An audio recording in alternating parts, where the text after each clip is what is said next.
اللہ من الشیطان الرجیم بسم اللہ الرحمن الرحیم۔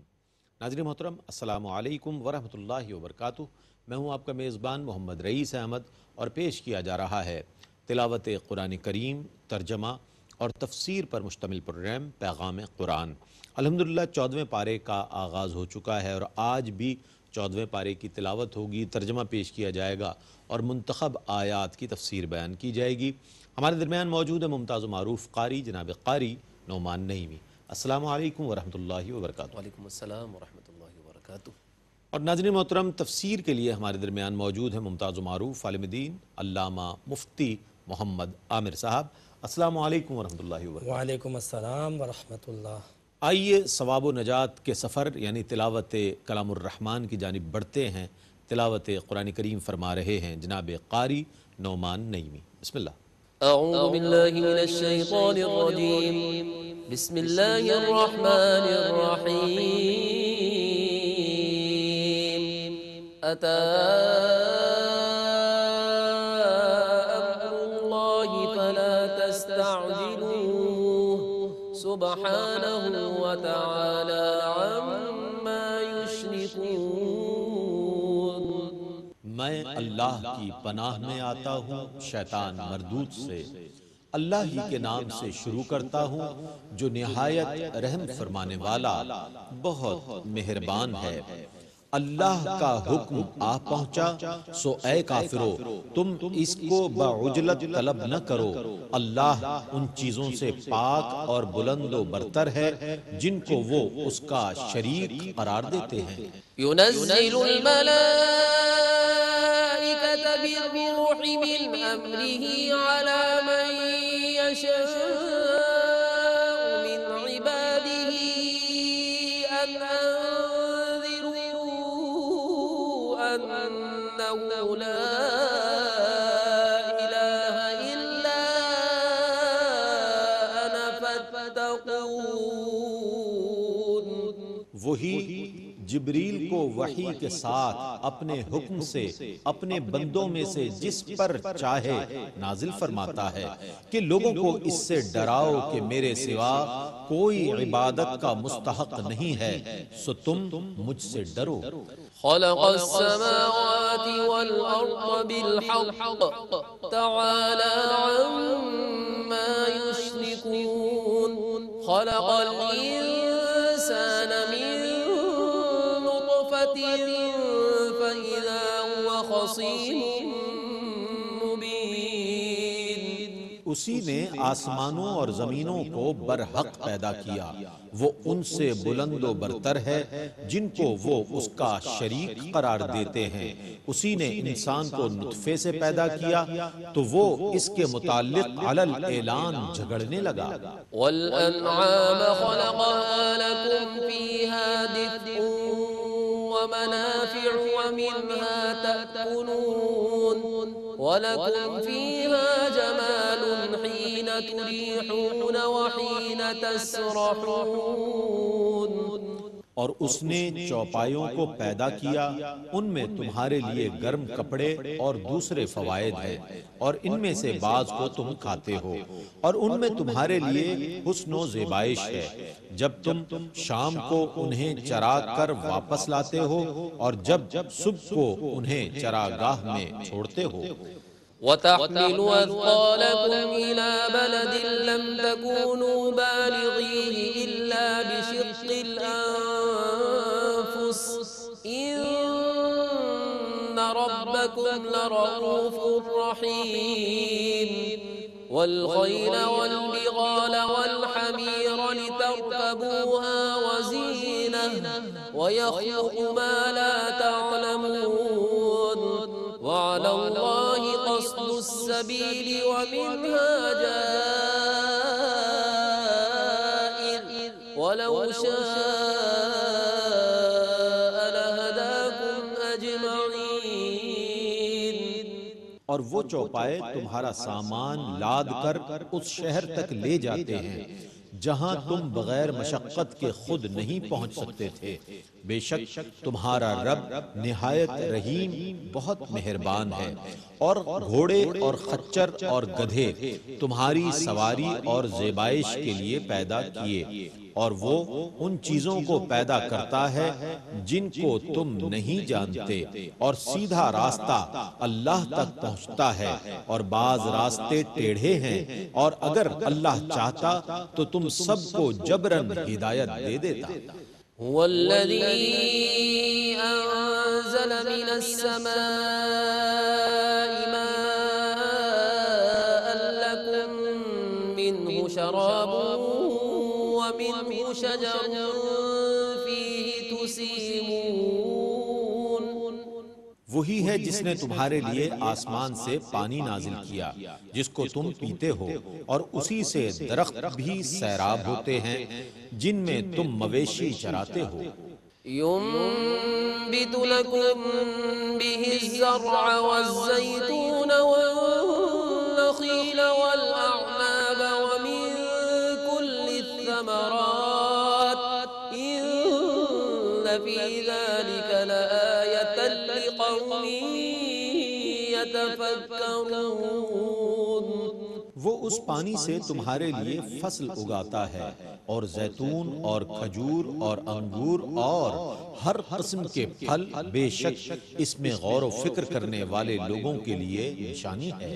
وسخر لكم الليل والنهار والشمس والقمر والنجوم مسخرات بأمره إن في ذلك لآيات لقوم يعقلون۔ اور اس نے رات اور دن اور سورج اور چاند کو تمہارے کام میں لگا دیا، اور تمام ستارے اس کے حکم کے تابع ہیں، بے شک اس میں عقل والوں کے لیے ضرور نشانیاں ہیں۔ وما ذرأ لكم في الأرض مختلفا ألوانه إن في ذلك لآية لقوم يذكرون۔ اور اس نے تمہارے لیے جو گوناگون رنگوں کی چیزیں زمین میں پیدا کی ہیں، بے شک ان میں نصیحت حاصل کرنے والے لوگوں کے لیے ضرور نشانی ہے۔ وهو الذي سخر البحر لتأكلوا منه لحما طريا وتستخرجوا منه حلية تلبسونها وترى الفلك مواخر فيه ولتبتغوا من فضله ولعلكم تشكرون۔ اور وہی ہے جس نے سمندر کو مسخر کر دیا تاکہ تم اس سے تازہ گوشت کھاؤ، اور تم اس میں سے زیور نکالتے ہو جس کو تم پہنتے ہو، اور تم اس میں کشتیوں کو دیکھتے ہو جو پانی کو چیرتی ہوئی چلتی ہیں، تاکہ تم اللہ کا فضل تلاش کرو اور تاکہ تم شکر ادا کرو۔ وَأَلْقَى فِي الْأَرْضِ رَوَاسِيَ أَن تَمِيدَ بِكُمْ وَأَنْهَارًا وَسُبُلًا لَعَلَّكُمْ تَهْتَدُونَ وَعَلَامَاتٍ وَبِالنَّجْمِ هُمْ يَهْتَدُونَ۔ اور اس نے زمین میں پہاڑوں کو نصب کر دیا تاکہ زمین تمہارے ساتھ ایک طرف جھک نہ جائے، اور اس نے دریا اور راستے بنائے تاکہ تم سفر کر سکو، اور راستوں میں نشانیاں بنائیں، اور لوگ ستاروں سے سمت کا تعین کرتے ہیں۔ أَفَمَن يَخْلُقُ كَمَن لَّا يَخْلُقُ أَفَلَا تَذَكَّرُونَ۔ سو جو اتنی چیزیں پیدا کرتا ہے، کیا وہ اس کی مثل ہے جو کچھ بھی پیدا نہ کر سکے؟ پس کیا تم نصیحت حاصل نہیں کرتے؟ وَإِن تَعُدُّوا نِعْمَةَ اللَّهِ لَا تُحْصُوهَا إِنَّ اللَّهَ لَغَفُورٌ رَّحِيمٌ وَاللَّهُ يَعْلَمُ مَا تُسِرُّونَ وَمَا تُعْلِنُونَ۔ اور اگر تم اللہ کی نعمتوں کو شمار کرو تو شمار نہ کر سکو گے، بے شک اللہ ضرور بہت بخشنے والا نہایت رحم فرمانے والا ہے، اور اللہ جانتا ہے جو کچھ تم چھپاتے ہو اور جو کچھ تم ظاہر کرتے ہو۔ والذين يدعون من دون الله لا يخلقون شيئا وهم يخلقون أموات غير أحياء وما يشعرون أيان يبعثون۔ اور وہ جن غیر اللہ کی عبادت کرتے ہیں وہ کسی چیز کو پیدا نہیں کر سکتے، وہ خود پیدا کیے ہوئے ہیں، وہ مردہ ہیں زندہ نہیں ہیں، اور وہ نہیں جانتے کہ وہ کب اٹھائے جائیں گے۔ إلهكم إله واحد فالذين لا يؤمنون بالآخرة قلوبهم منكرة وهم مستكبرون۔ تمہاری عبادت کا مستحق واحد عبادت کا مستحق ہے، سو جو لوگ آخرت پر ایمان نہیں لاتے ان کے دل انکار کرنے والے اور وہ تکبر کرنے والے ہیں۔ لا جرم أن الله يعلم ما يسرون وما يعلنون إنه لا يحب المستكبرين۔ یقیناً اللہ ان چیزوں کو جانتا ہے جن کو وہ چھپاتے ہیں اور جن کو وہ ظاہر کرتے ہیں، بے شک وہ تکبر کرنے والوں کو پسند نہیں کرتا۔ وَإِذَا قِيلَ لَهُم مَّاذَا أَنزَلَ رَبُّكُمْ قَالُوا أَسَاطِيرُ الْأَوَّلِينَ لِيَحْمِلُوا أَوْزَارَهُمْ كَامِلَةً يَوْمَ الْقِيَامَةِ وَمِنْ أَوْزَارِ الَّذِينَ يُضِلُّونَهُم بِغَيْرِ عِلْمٍ أَلَا سَاءَ مَا يَزِرُونَ۔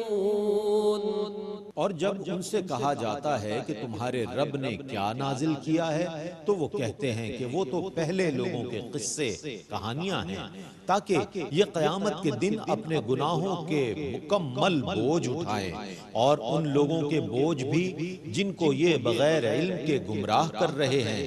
سنو وہ کیسا برا بوجھ ہے جو یہ اٹھا رہے ہیں۔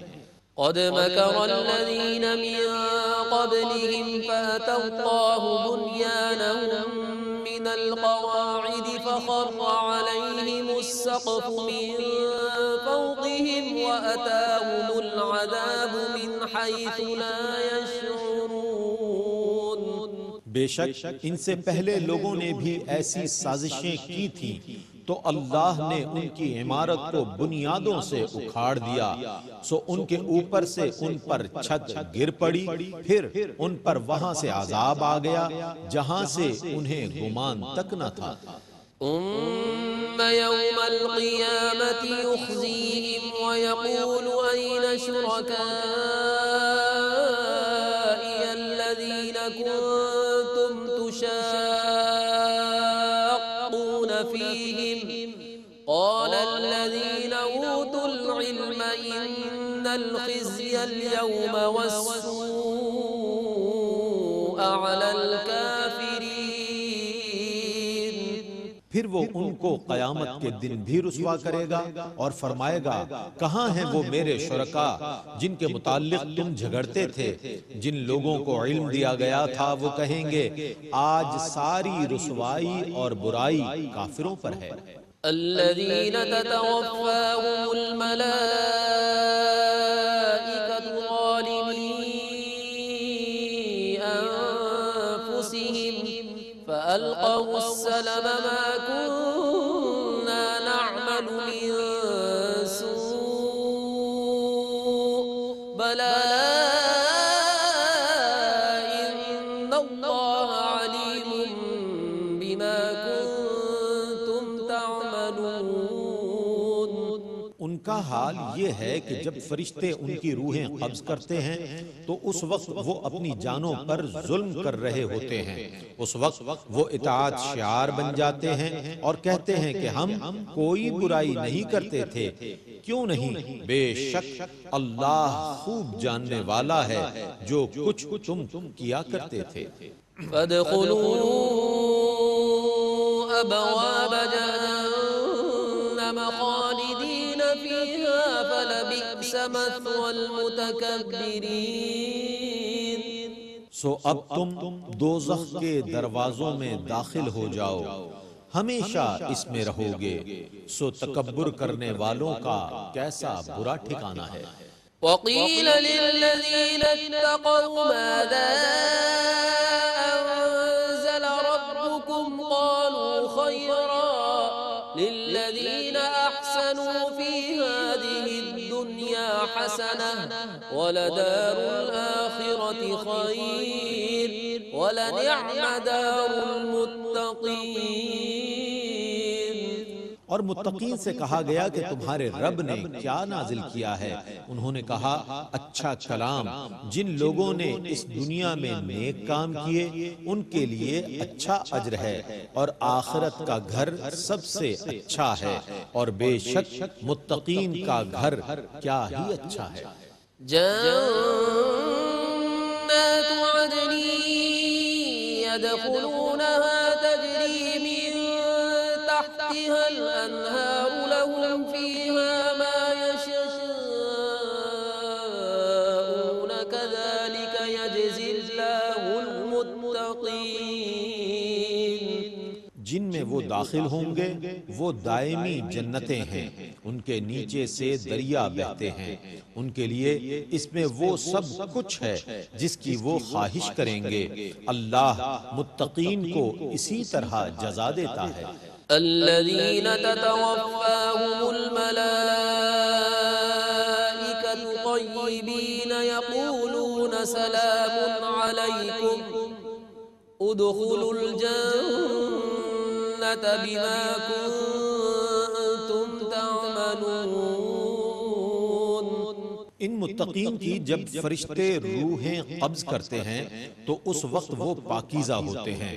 فرشتے کہتے ہیں تم پر سلام ہو، تم جنت میں داخل ہو جاؤ ان کاموں کی وجہ سے جو تم کرتے تھے۔ هل ينظرون إلا أن تأتيهم الملائكة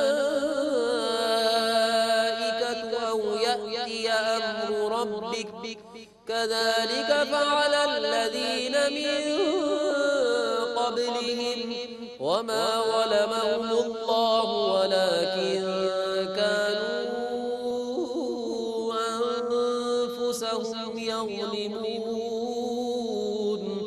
وہ کافر اس کے سوا اور کس چیز کا انتظار کر رہے ہیں کہ ان کے پاس فرشتے آ جائیں یا آپ کے رب کا عذاب آ جائے؟ ان سے پہلے لوگوں نے بھی اسی طرح کیا تھا، اللہ نے ان پر بالکل ظلم نہیں کیا، وہ خود اپنی جانوں پر ظلم کرتے تھے۔ فأصابهم سيئات ما عملوا وحاق بهم ما كانوا به يستهزئون۔ سو ان کے کاموں کی برائیاں انہیں پہنچ گئیں اور ان کو اس عذاب نے گھیر لیا جس کا وہ مذاق اڑاتے تھے۔ وقال الذين أشركوا لو شاء الله ما عبدنا من دونه من شيء نحن ولا آباؤنا ولا حرمنا من دونه من شيء كذلك فعل الذين من قبلهم فهل على الرسل إلا البلاغ المبين۔ اور مشرکین نے کہا اگر اللہ چاہتا تو ہم اس کے سوا کسی اور کی عبادت نہ کرتے، نہ ہم نہ ہمارے باپ دادا، اور نہ ہم اس کے حکم کے بغیر کسی چیز کو حرام کہتے۔ ان سے پہلے لوگوں نے بھی اسی طرح کیا تھا، سو پیغمبروں کے ذمے تو صرف اللہ کے پیغام کو صاف صاف پہنچا دینا ہے۔ وَلَقَدْ بَعَثْنَا فِي كُلِّ أُمَّةٍ رَسُولًا أَنِ اعْبُدُوا اللَّهَ وَاجْتَنِبُوا الطَّاغُوتَ فَمِنْهُمْ مَنْ هَدَى اللَّهُ وَمِنْهُمْ مَنْ حَقَّتْ عَلَيْهِ الضَّلَالَةُ فَسِيرُوا فِي الْأَرْضِ فَانظُرُوا كَيْفَ كَانَ عَاقِبَةُ الْمُكَذِّبِينَ۔ اور ہم نے ہر قوم میں ایک رسول بھیجا کہ اللہ کی عبادت کرو اور شیطان سے اجتناب کرو، پس ان میں سے بعض وہ ہیں جن کو اللہ نے ہدایت دی، اور ان میں سے بعض وہ ہیں جن پر گمراہی ثابت ہو گئی، سو تم زمین میں سفر کرو، پھر دیکھو کہ رسولوں کی تکذیب کرنے والوں کا کیسا انجام ہوا۔ إن تحرص على هداهم فإن الله لا يهدي من يضل وما لهم من ناصرين۔ اگر آپ ان کی ہدایت پر حریص ہیں تو سن لیں کہ بے شک اللہ اس کو ہدایت نہیں دیتا جس کو وہ گمراہ کر دے، اور ان کے لیے کوئی مددگار نہیں ہے۔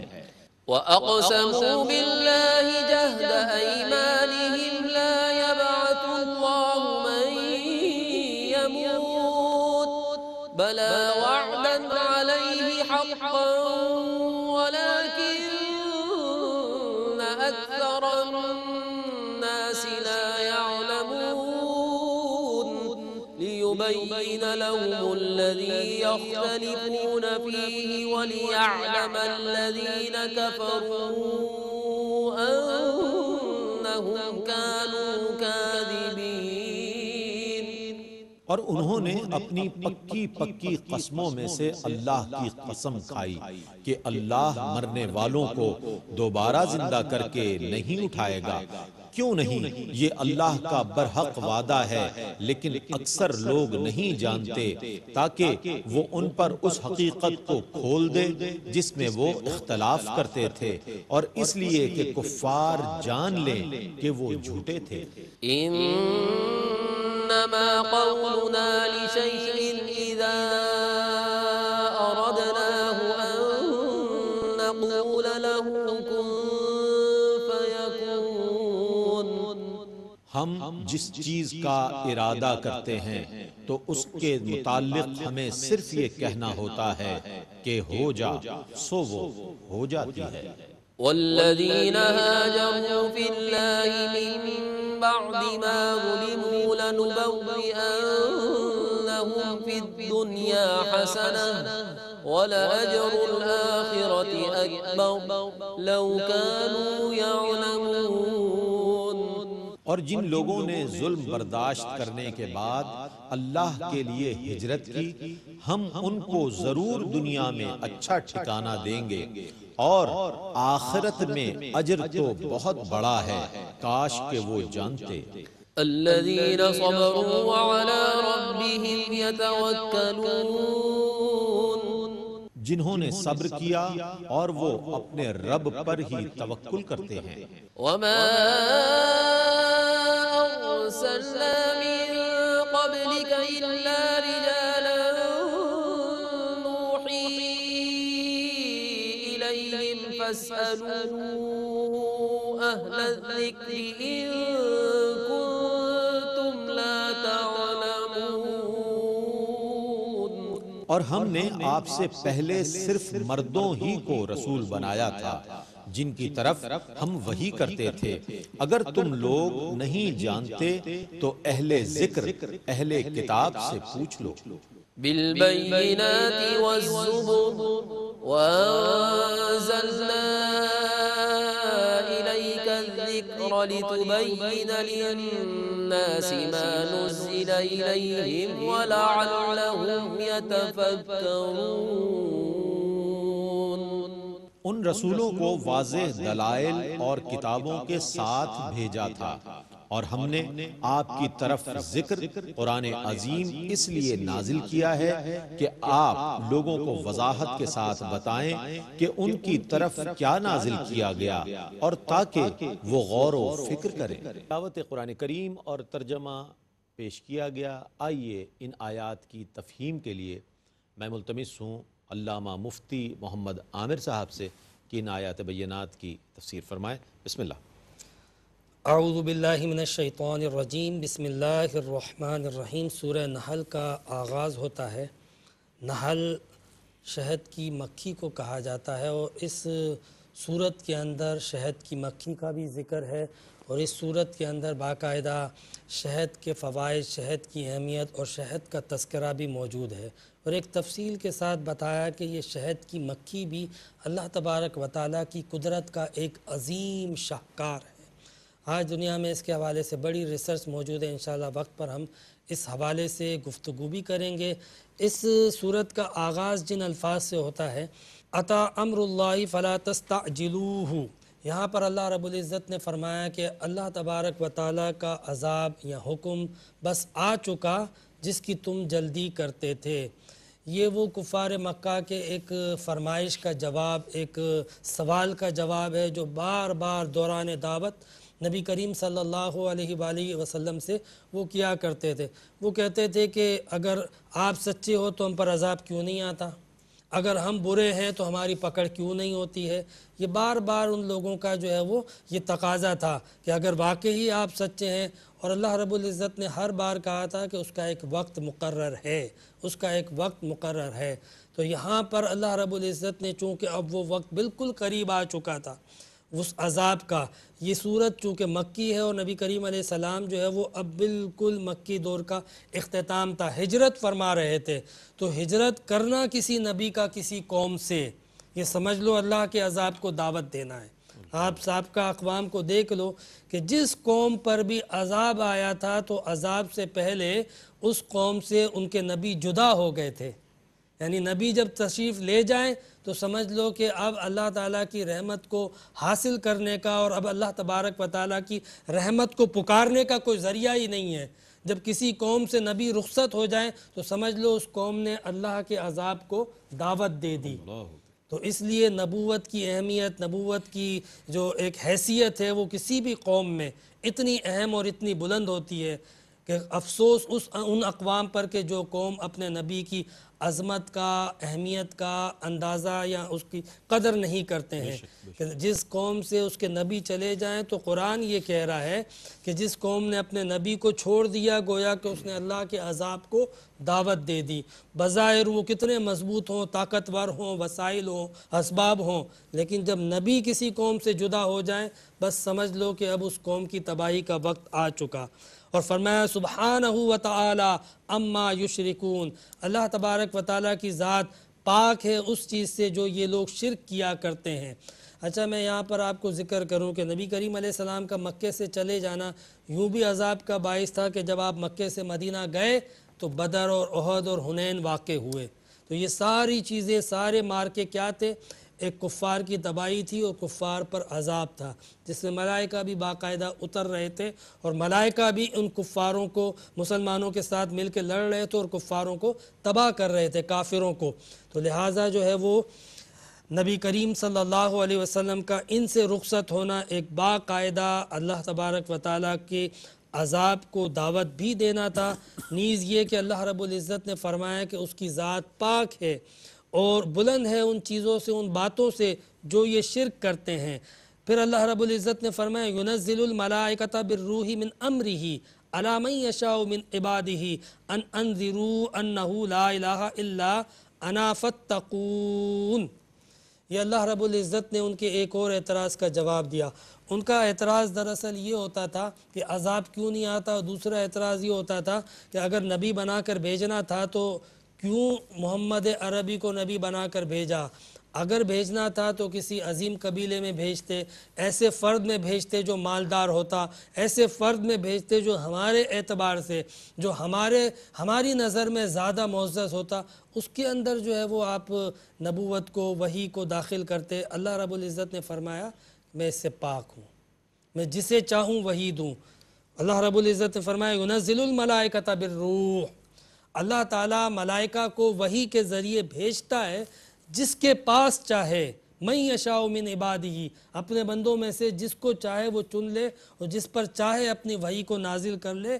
کسی کی مجال نہیں ہے کہ کوئی اللہ تبارک و تعالیٰ کو ڈکٹیٹ کرے، نہ یہ کسی کی اوقات ہے کہ وہ اللہ تعالیٰ کو اللہ تعالیٰ سے یہ کہے کہ یا اللہ اگر وحی بھیجنی ہے تو اس پر بھیج یا اس پر بھیج۔ یہ آج کل ہم بھی اس طریقے کی چیزیں نوٹ کرتے ہیں کہ بعض مقام پہ کچھ لوگ جو ہے وہ باقاعدہ فرمائش کرتے ہیں کہ ایسا کیوں نہیں کیا، اب چونکہ ایسا نہیں کیا اس لیے ہم قبول نہیں کریں گے۔ مساجد کے اندر ہم امام کے لیے باقاعدہ فرمائشیں کرتے ہیں کہ امام اس طرح کا ہونا چاہیے، اس کی شکل ایسی ہونی چاہیے، اس کی آواز ایسی ہونی چاہیے، اس کے اندر یہ کوالٹیاں، یہ خوبیاں ہونی چاہیے۔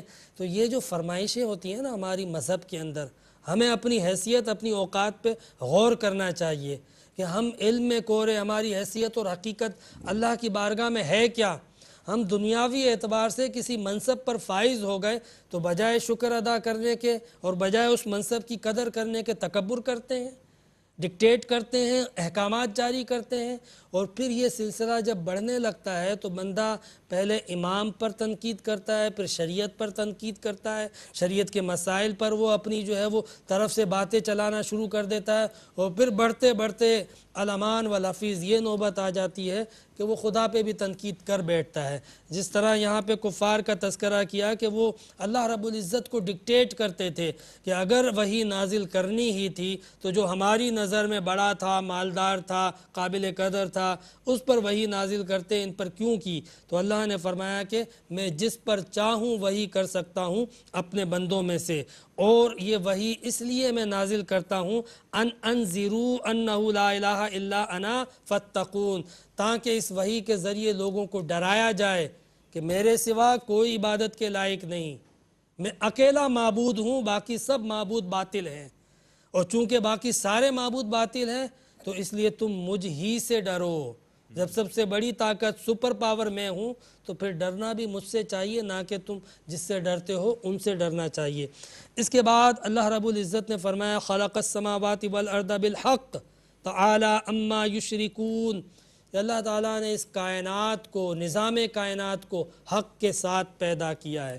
یعنی اس کائنات کی تخلیق میں اگر غور کیا جائے تو جو حسن نظر آتا ہے، جو توازن نظر آتا ہے، جو پرفیکشن نظر آتی ہے اس کائنات کے اندر، جو حساب و کتاب نظر آتا ہے، وہ آپ کو واضح طور پہ اس بات کا اعلان کرتا ہوا نظر آتا ہے کہ اس کائنات کا بنانے والا ایک ہے۔ آپ کو یہ ڈسپلن بتا رہا ہے، یعنی اس کائنات کے اندر ایسا نہیں ہے کہ ایک فساد برپا ہو کہ کبھی جو ہے وہ بارش آنے لگ جائے اور کبھی کوئی بارش جو ہے وہ رک جائے، کبھی ایسا نہیں ہوتا کہ ایک چیز تخلیق کی جائے پھر وہ چیز تباہ ہو جائے۔ یہ تو تب ہوتا ہے جب اس کائنات کے اندر اتنے سارے معبود ہوتے، اور چونکہ معبود ایک ہے اس لیے اس کائنات کے اندر آپ کو نظام بھی ایک نظر آئے گا۔ یہ نظام کی وحدت دلالت کرتی ہے کہ ناظم بھی ایک ہے۔ کیا بات! اگر نظام ایک ہے تو اس کا مطلب یہ ہے کہ ناظم بھی ایک ہے۔ جہاں پہ بہت سارے ناظم ہوں آپ خود اندازہ کر سکتے ہیں کہ وہاں نظام کس طرح درہم برہم ہو جاتا ہے۔ ایک بل پیش ہوتا ہے دوسرا مسترد کر دیتا ہے، ایک قانون سازی کرتا ہے دوسرا اس قانون کو توڑ دیتا ہے۔ تو یہ سب کیا ہے؟ جب اتنے سارے ناظم، اتنے سارے لیڈر جمع ہو جائیں، جہاں ایک ناظم ہوگا وہاں نظام بھی ایک ہوگا۔ تو اللہ تعالیٰ نے مشرکین کو کہا کہ تم کائنات میں غور کرو، اس کائنات کا نظام، اس کا ڈسپلن، اس کا ایک نظم و ضبط کے ساتھ چلنا میری وحدت کا اعلان کر رہا ہے۔ تو جب اس کائنات کے نظام میں کوئی شرک کی نشانی نہیں پائی جاتی تو تم کیوں مشرک بنے پھرتے ہو؟ تم کیوں شرک کرتے ہو؟ جب یہ نظام کائنات شرک کی نفی کر رہا ہے تو پھر افراد کائنات کیوں شرک میں مبتلا ہیں؟ تو یہ جتنی بھی کائنات کی چیزیں اللہ رب العزت نے فرمایا میں نے تخلیق کی، یہ میری قدرت کے مظہر ہیں، عین قدرت نہیں ہے، قدرت کوئی اور ہستی ہے، یہ تو صرف قدرت کے مظاہر ہیں، مظاہر قدرت ہیں، حقیقت قدرت نہیں ہے۔ پھر اس کے بعد اللہ رب العزت نے انسان کی تخلیق کا بھی ذکر کیا کہ بندے تو جو شرک کر رہا ہے، یہ کائنات تو کائنات، خلق الانسان من نطفۃ فاذا هو خصیم مبین، کہ کائنات تو کائنات، ہم نے انسان کو بھی پیدا کیا ایک لتھڑی ہوئی بوند کے ساتھ، ایک اچھلتے ہوئے پانی کے ساتھ، یعنی اللہ رب العزت نے کائنات کو بھی پیدا کیا اور انسان کا خالق بھی اللہ رب العزت ہی ہے۔ پھر اللہ رب العزت نے فرمایا کہ جب ہم نے اس کائنات کو پیدا کیا، انسان کو پیدا کیا، ہر چیز کو ہم نے پیدا کیا، فَإِذَا هُوَ خَصِيمٌ مُبِينٌ، تو وہی انسان اب ہم سے مباحثہ اور الجھنے لگ گیا، دلیل دینے لگ گیا کہ خالق کائنات کوئی اور ہے یا مالک کائنات کوئی اور ہے، یا اس کائنات میں کوئی اور جو ہے وہ شراکت دار ہے، یا پھر جو کچھ بھی خالق کائنات نے کہا وہ درست نہیں ہے۔ وہ انسان جس کو ہم نے پیدا کیا وہ ہمیں کہتا ہے، وہ ہمیں سمجھاتا ہے۔ اور یہ خاص طور پہ یہ آیت جو نازل ہوئی تھی، یہ نازل ہوئی تھی ابی بن خلف کے لیے، کہ جب نبی کریم صلی اللہ علیہ وسلم کفار مکہ کو سمجھاتے تھے اور دعوت دیا کرتے تھے کہ دیکھو اس خدا کو مانو جو ایک ہے، اس رب کی عبادت کرو جو وحدہ لا شریک ہے اور جس نے اس کائنات کو پیدا کیا ہے، اور تمہیں مر کے اس کے پاس جانا ہے، وہ تمہیں دوبارہ زندہ کرے گا۔ تو ابی بن خلف نے کیا کیا کہ ایک ہڈی پرانی سی گلی سڑی سی لا کے پیش کر دی اور کہا کہ کیا یہ ہڈی جب ہم اس طرح ختم ہو چکے ہوں گے پھر اللہ ہمیں پیدا کرے گا؟ تو ابی بن خلف کے اس اعتراض کے لیے اللہ رب العزت نے فرمایا فَإِذَا هُوَ خَصِيمٌ مُبِينٌ، تو تب وہ ہم سے جھگڑا کرنے لگا۔ اس انسان کو پیدا کیا ہم نے اور وہ جھگڑالو بن گیا۔ تو خاص طور پہ یہ آیت جو ہے وہ نازل ہوئی ہے ابی بن خلف کے لیے، لیکن فطری طور پہ دیکھا جائے تو سارے انسانوں کے اندر ایک جھگڑے کی حس پائی جاتی ہے، وہ جھگڑا ضرور کرتے ہیں، لیکن اللہ تبارک و تعالیٰ جب کسی کو حس دیتا ہے نا تو اس کا منفی نہیں مثبت استعمال کرنا چاہیے۔ کوئی چیز حقائق کا انکار کرے تو حقائق کو انکار کرنے والوں سے جھگڑا کرنا چاہیے کہ اس کا انکار نہیں، اس کی تسلیم کرو۔ جھگڑا تب کرنا چاہیے۔ یہ جھگڑے کی حس اللہ تعالیٰ نے بندوں کو دی ہے اگر فطرتاً، تو اس حس کو اللہ تعالیٰ کا ایک نعمت سمجھتے ہوئے، عطیہ سمجھتے ہوئے مثبت استعمال کیا جائے تو فائدہ ہوگا۔ جس طرح غصہ اللہ تعالیٰ نے فطرتاً انسان میں رکھا ہے، لیکن اس کا یہ مطلب نہیں ہے کہ ہر ایک پر غصہ کیا جائے، بلکہ اس کا جائز اور درست استعمال کیا جائے۔ یہ جھگڑے کی قوت بھی اللہ تعالیٰ نے اس لیے دی ہے تاکہ وہ انسانوں کا وہ گروہ جو اہل حق ہو، جو نیک ہوں، جو صالح ہوں، جو درست عمل کرتے ہوں، وہ ایسے لوگوں سے مقابلہ کر سکیں جو غلط لوگ ہوں اور ان سے جھگڑا کر سکیں، یعنی ان کو روک سکیں۔ تو اللہ رب العزت نے انسان کو تخلیقاً یہ حس عطا فرمائی ہے۔ پھر اس کے بعد اللہ رب العزت نے ان چیزوں کا ذکر کرنے کے بعد زمین و آسمان کی تخلیق کا ذکر کیا، زمین و آسمان کی تخلیق کے ساتھ ساتھ رزق کا ذکر کیا، بارش کا ذکر کیا، چوپایوں کا ذکر کیا، اور پھر اللہ رب العزت نے جو زمین سے اگنے والی کھیتیاں ہیں ان کا ذکر کرنے کے بعد فرمایا ان فی ذالک لآیۃ لقوم یتفکرون، کہ بے شک ان چیزوں میں اللہ تبارک و تعالیٰ کی نشانیاں ہیں ان لوگوں کے لیے جو تفکر کرتے ہیں۔ اگر تفکر نہ کریں تو پھر تو ایک سیدھی سی سادہ سی بات بھی سمجھ میں نہیں آئے گی۔ اگر غور نہ کریں تو اللہ تعالیٰ نے جب عقل دی ہے تو انسان اس کو استعمال کرے، غور و فکر کرے کہ کیا جو ہم کر رہے ہیں کیا وہ درست بھی ہے کہ نہیں۔ ہماری سچائی اور صداقت کا معیار فقط یہ ہوتا ہے کہ کسی کام کو اگر میں نے کیا ہے تو درست ہے اور دشمن نے کیا ہے تو غلط ہے، یہ غلط معیار ہے۔ کہ دوسرا کرے، غیر کرے تو غلط، باطل، اور میں کروں تو درست۔ سچائی اور جھوٹ کا، حق اور باطل کا معیار یہ نہیں ہوتا، بلکہ اللہ نے عقل دی اس کو استعمال میں لائے۔ اگر اس کو استعمال میں نہ لائے گا تو پھر وہ جاہل ہو کے کافر ہو کے مرے گا۔ قرآن پاک میں اللہ رب العزت نے فرمایا والذین یدعون من دون اللہ لا یخلقون شیئا وہم یخلقون، کہ وہ لوگ جو اللہ کے سوا کسی اور کی عبادت کرتے ہیں، جس کی عبادت کرتے ہیں، اللہ رب العزت فرماتا ہے کہ لا یخلقون شیئا، وہ تو کسی چیز کو پیدا نہیں کرتے ہیں، وہ تو خود پیدا کیے گئے ہیں۔ تو جب بندہ عقل استعمال کرے نا کہ یار یہ جس کی عبادت کی جا رہی ہے اس کو بنائیں بھی ہم، پھر اس کی عبادت کریں، ہم بنانے کے بعد اس کے خالق یہ ہمارا کیسے خالق ہوگا؟ خالق تو آپ ہوئے اس کے کہ جس نے بنایا اس کو، بنانے والا خالق ہوتا ہے یا وہ کہ جس کو بنایا جائے؟ تو اللہ رب العزت نے فرمایا کہ جب عقل انسان کی چلی جائے تو اسے اتنا بھی شعور نہیں رہتا کہ وہ چیزیں کہ جو خود کسی کی بنائی ہوئی ہیں وہ کیسے معبود ہو سکتی ہیں، ان کی کیوں عبادت کی جائے، لیکن لوگ پھر بھی اس کی عبادت کرتے ہیں۔ پھر اللہ رب العزت نے ایک اور بات ذکر کی، اور آخری ان کی جو دلیل تھی کافروں کی، وہ کہتے ہیں چلو یہ سب باتیں ٹھیک ہیں، لیکن وقال الذین اشرکوا لو شاء اللہ ما عبدنا من دونہ من شیء، کہ اگر ہم غلط ہوتے اور اللہ تعالیٰ صحیح ہے اور تم صحیح ہو اے نبی، تو پھر یہ جو ہم جن کی عبادت کرتے ہیں اللہ ہمیں نہ کرنے دیتا، وہ کرنے دے رہا ہے اس کا مطلب ہم درست ہیں۔ یہ انہوں نے ایک آخری اعتراض پیش کیا کہ اگر ہم غلط ہوتے، یعنی یہاں پر بھی انہوں نے اگر عقل استعمال کی تو اتنی ادھوری اور ناقص عقل استعمال کی، ان عقلی اعتراضات کے جوابات دینے کے بجائے جو قرآن نے مشرکین پر کیا، جو قرآن نے انسانوں کے لیے ایک فکر پیدا کی، اور اگر وہ فکر قرآن انسانوں کے اندر نہ پیدا کرتا تو آج چاند اور سورج تک انسان نہ پہنچتا، تسخیر کائنات کے مکفل دروازوں کو آج انسان دستک نہ دیتا۔ یہ قرآن تھا جس نے تمہیں چاند اور سورج کی عبادت سے ہٹا کر تسخیر کی طرف لگایا، اس کی تحقیق اور جستجو کی طرف لگایا۔ تو اس کا جواب دینے کے بجائے، شکر ادا کرنے کے بجائے، اصلاح کرنے کے بجائے کہنے لگے کہ اگر ہم غلط ہیں تو اللہ تعالیٰ ہمیں ہماری غلطی پہ قائم کیوں رکھتا ہے؟